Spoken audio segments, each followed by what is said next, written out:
noor inimene ja juba läbi põlenud. Ma olen noor, aga ettevõtlus on põhimõtteliselt sport. Sa põledki läbi mingi aja tagant ja see ongi normaalne.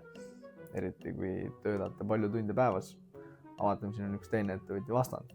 Ma olen 18, ma olen tegev juht ehitusettevõttel, ma teen 16 tunniseid päevi, ma teenin sitaks, aga ei ole aega seda isegi kulutada. Pluss on 100 erinevat probleemi, millega ja kellega tegeleda, et süsteemid käima saada. Andres räägib päris õiget juttu, vend on, ma ei tea, sitaks noor, aga teenib rohkem kui sina ja mina kokku. Mina teenin isegi tänu tema. Pea meeles, et noorusest ei sõltu mitte, et noorusest ei sõltu midagi, vaid keskkonnast, kus sa oled. Vali endale edukad sõbrad ja sa oled edukas. Ma loodan, et sa tunned ennast paremini.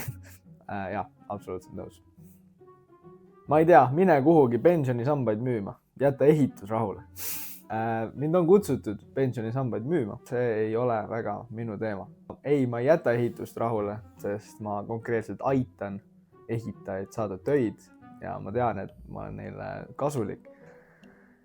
Sind, pane veidi pidurit lollustele. Millistele lollustele? See on 7 laiki ka saanud, et palun täpsusta, et kui te tahate kritiseerida mind või videoid, siis palun kritiseerige sisukalt.